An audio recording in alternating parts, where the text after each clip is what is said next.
While we're all struggling to piece together this investigation of the Charlie Kirk crime using pathetic, low-quality videos, Candace Owens is sitting over there admitting that she has so much clear footage. So much footage of this horrific event. So what I can immediately help with, because I have so much footage and clearer footage of that, is that's actually not blood splatter. And I was very surprised by this. It's his necklace. That is his necklace. And it was one of the things that struck me as odd. And I saw the back footage, and then I have clear footage from the front, and the necklace goes first. I saw the back footage, and then I have clear footage from the front. I have so much footage and clearer footage of that. I have so much footage. But she's not releasing it to the public. Why?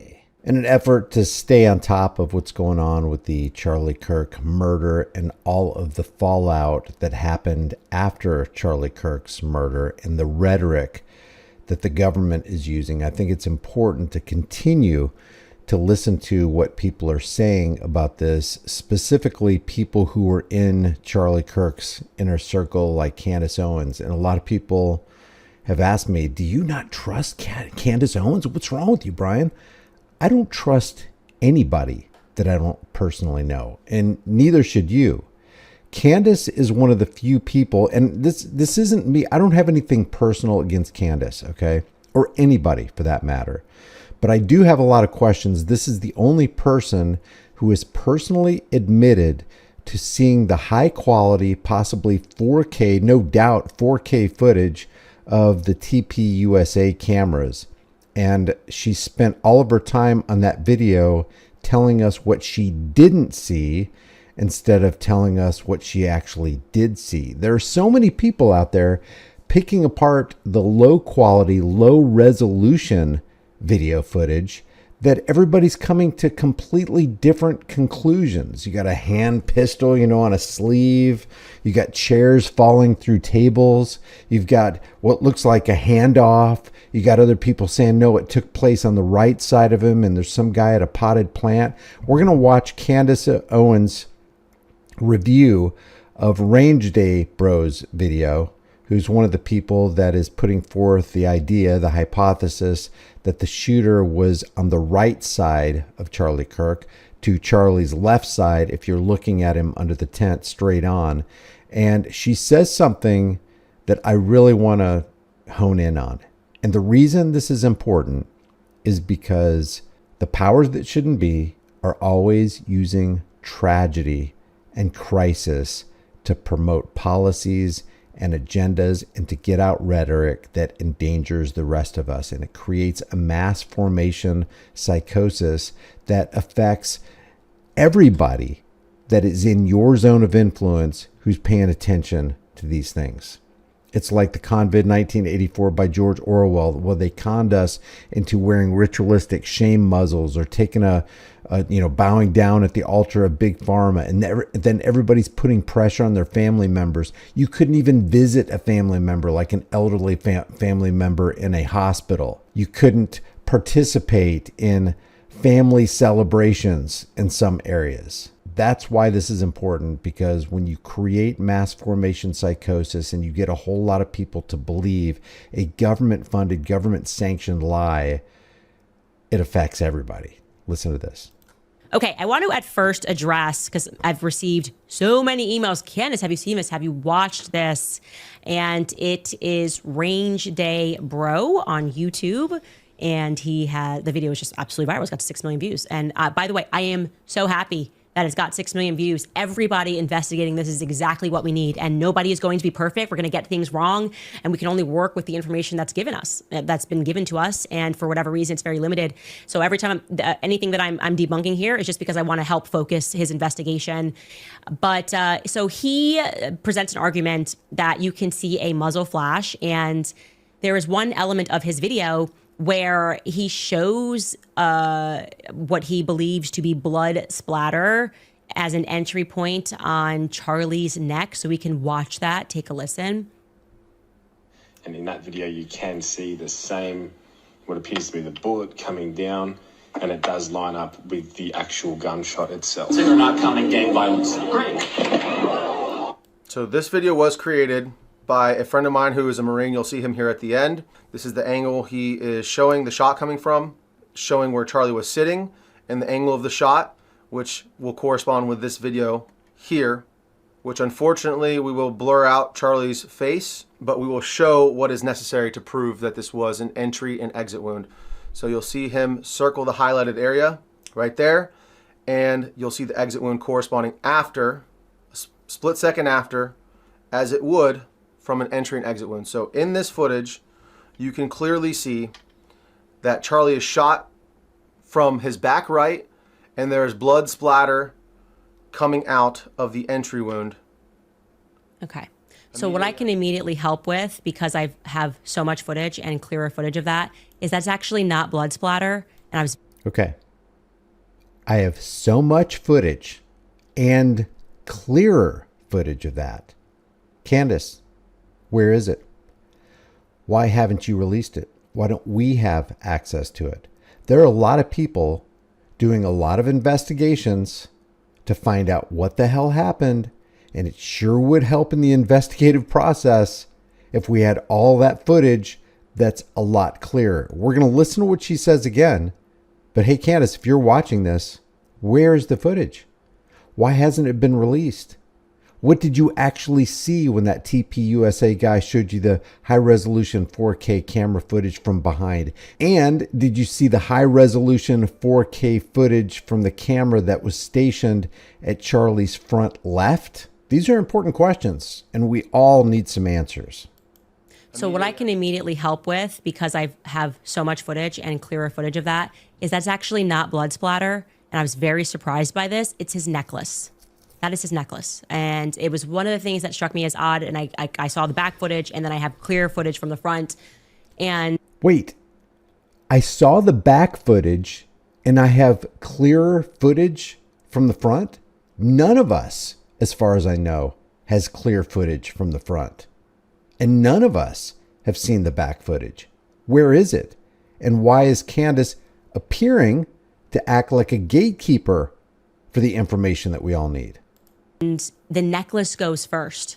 And if I'm looking at it, it looks like it breaks from here, and then it comes up and it whips up. That is Charlie's necklace chain. So I hope that sort of helps focus that. And I don't know if that helps change your opinion at all, but I wanted to add that. The second thing is I wanted to show you a photo, a different angle of where that flash that he is looking at came from. Because the thing that I don't understand is that particular window doesn't open. So if you're saying it's inside, and I might be wrong, so you can see, and I hope I have this right. If I'm wrong, please let me know, and I will adjust it immediately. But that window is from that zone, which they call like the flag hall, which is where that person actually shot the footage. He's on the other side of it, where we saw the person running across the roof. That's basically above the underpass. And so you can see from this angle that those windows, I don't know if we have a more forward picture of that, Skylar. If we don't, it's okay. But from everything that I could see, those windows don't open. So if it's coming from inside, if that's where you're saying, and I had that location correctly, again, I'm happy to update this if I'm wrong, then we should see broken glass. So let me know if I'm right about that. I will say there was another piece, and this part I have not been able to debunk, but I am sending someone there to get me similar footage, which is when you discuss a suspicious looking bush. So I will let Range Day Bro present that theory. Take a listen. I want to take a look at this photo next. This guy's talking about this bush up here in the top left of this photo, and he zooms in on it, and he's stating that it does look suspicious. It does look suspicious. It looks like there is a person right here, and it looks like there is a rifle right here that the person is holding. A hand here, support hand, sort of very blurry image, but you can clearly make out that this is not just a bush.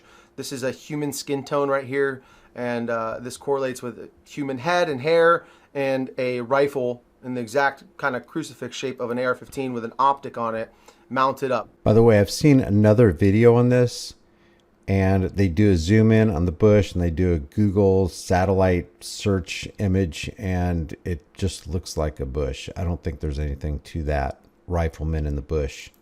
So what I can say, and I'm looking at my minute-to-minute text messages because I sent somebody there on the ground to get me pictures of that bush today, and I agree with you. In the smaller In the photos that I'm looking at today, the bush, you can kind of see through it. And in the image that you have, granted, it is grainy.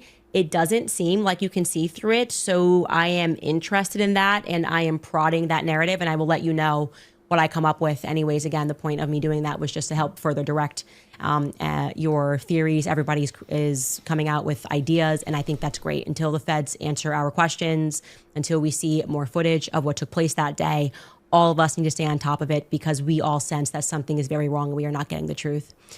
One more thing that I'd like to... Before she moves on, I want to show you what I just alluded to, this chair falling through. This comes from the Hawaii real estate channel, but I want to show you this chair does look like it falls through the table. Just keep watching. This guy jumps across that table right there. A chair goes flying, and it just dropped. The legs dropped through the table. I don't know if you saw that. We're going to see it again. See that? The chair is in the table. Just fell right through the table. Now, I don't know if this is because of compression. They show it from a different angle from the front, but you can't see the chair flopping around in the table. But it's actually bouncing and not hitting anything. You see that? Look at that. The chair, part of the chair seat goes through the table. The legs go through the table.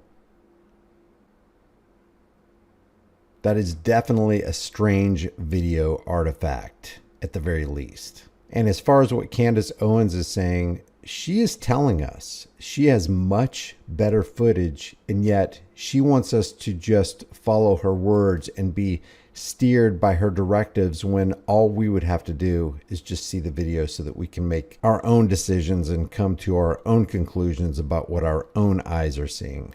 To share with you guys, you will recall yesterday during the comment section, we got a tip. A young woman that said that doorbell footage was intentionally presented to the public only partially, and that the reality is that there was more footage which showed the person that they allege is Tyler Robinson walking with a woman who they don't know who that is, and that he changes clothes. So I'm not sure if there was more footage on the side of the house. There's another angle, but there is allegedly footage of Tyler changing clothes, and he is with an unidentified woman. What I will say is I have established connection with that individual, and it's a solid lead, and it's only going to get more interesting in terms of who is involved in that cover-up locally, like a Utah person involved in that cover-up, which is another piece of this puzzle that I find to be fascinating. I will have more for you guys next week as we continue this. I always want to make sure that we give people an opportunity to respond and to answer what it is that we are putting out there, and making sure that our reports are accurate. And I will have more for you on that next week. So once again, Candace Owens tells us she has so much footage and clearer footage of the incident. So what I can immediately help with, because I have so much footage and clearer footage of that. And then she says she saw the footage from the back and has clearer footage from the front. I saw the back footage, and then I have clear footage from the front. Candace, where is that footage? And why haven't you released that footage? And I would ask you, release the footage so we can all do our own investigation and come to our own conclusions. One thing's for sure in my mind. Candace Owens seems to be far more interested in finding Charlie Kirk's killer than Erica Kirk, who's now sitting behind Charlie's desk, smiling, yucking it up with the TPUSA pals, talking about how she's going to expand the business, and with not a tear in her eye, talks about the relationship between Charlie and his kids. This is just 16 days out. I have people emailing me and messaging me saying, man, I took it harder when my dog passed away, and we're 2 years beyond that, and I still tear up for old Fido. Here's Charlie Kirk's wife, gleeful, 16 days after the love of her life was horrifically shot in the neck, as she pushes the official government story of how they say Charlie passed away and who they say is the actual lone gunman. Leave your thoughts about this for the world and the global thought police in the comments section below. Don't you think Candace Owens needs to release all of that clear footage that she says she has access to? If you think I'm being unfair, If you think I'm being unkind, let me know in the comments section. We're all human beings. We're all on a path. We're all on a journey, and none of us is greater than all of us. I'll see you in the next video.